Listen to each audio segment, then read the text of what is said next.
I woke up to the sound of machines arguing over my body, flat beeps, long breaths, pain blooming like a slow fire behind my ribs. The nurse told me I'd been under longer than expected. Emergency surgery, complications. I nodded like that word still belonged to me. My first thought wasn't fear, it was the twins. I called my parents from the recovery bed, my voice thin, stitched together with morphine. I told them I needed help, just a few hours. 2 babies, formula labeled, notes taped to the fridge, everything prepared. There was a pause on the line. Then my mother sighed. "You're being dramatic," she said. "We already told your sister we'd go with her. These tickets weren't cheap." My father took the phone. His tone was practical, surgical. "You've always been a lot, a nuisance, a burden. We raised you. We've done our part." I stared at the ceiling tiles, counting cracks so I wouldn't scream. Taylor Swift was playing that night. I was bleeding internally. They hung up before I could say the twins' names. So I did what I've always done when things collapse. I adapted. From the hospital bed, IV in my arm, I hired a licensed night nanny with emergency credentials, background checked, paid 3 months up front. I texted instructions with shaking hands and clarity I didn't know I still had. Then I opened my banking app. I didn't cry when I cut off the monthly transfers, didn't hesitate when I froze the credit card linked to my parents' account, didn't flinch when I canceled the lease I paid for my sister's apartment. I pressed confirm like I was sealing an envelope. Growing up, I believed family was loyalty. I believed love meant... I remembered being 17, handing my paycheck to my mother because we're all in this together. 22, co-signing my sister's car because she had potential. 30, covering my father's debts because family helps family. I mistook dependence for love. They taught me that lesson slowly, repeatedly. The signs were always there.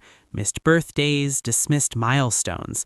My twins referred to your kids, never our grandchildren. I just refused to add them up. In the hospital, clarity came fast. Pain has a way of sharpening memory. I didn't announce my decision. I disappeared. No calls, no explanations, no emotional goodbye they could twist into guilt. I changed emergency contacts, updated legal documents, named guardians who had shown up when blood had not. I planned quietly, calculated, patient. 2 weeks later, I was home, stitches healing, twins asleep, the nanny gone for the evening. Silence finally felt like mine. Then came the knock. Not polite, not apologetic, urgent, entitled. I stood slowly, every movement deliberate. I already knew who it was. Desperation has a sound. When I opened the door, my father was there, older than I remembered, smaller. My mother stood behind him, eyes sharp with panic. My sister wasn't with them. That was the first crack. "We need to talk," my father said. I didn't invite them in. They started talking anyway. Rent overdue, cards declined, phone lines cut. My sister's concert photos had gone viral. The caption read, "Best night of my life." I let the silence spew the work. "You can't do this," my mother snapped. "After everything we've done for you?" I smiled, not wide, just enough. "I needed you for 6 hours," I said calmly. "You chose 3 hours of music." My father's jaw tightened. That's when he realized. He found out who took his place. Not another relative, not a neighbor, a stranger. Paid, professional, present. Someone who showed up when blood didn't. Someone my twins now reached for without hesitation. I watched the truth land in him like a delayed bruise. "You replaced us?" he asked. I leaned against the doorframe, steady. "No," I said. "You replaced yourselves." There was nothing left to argue. No leverage, no access, no control. I told them the financial support was over, permanently. I told them contact would go through my lawyer. I told them the twins were safe, loved, and surrounded by people who didn't see them as an inconvenience.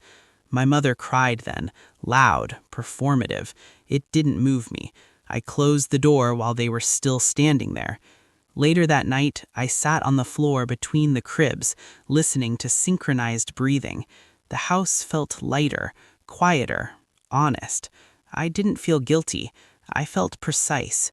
Betrayal teaches you where to cut. Justice is knowing exactly how deep to go. They lost access, I gained peace. And for the first time, the silence didn't feel like abandonment. It felt like freedom.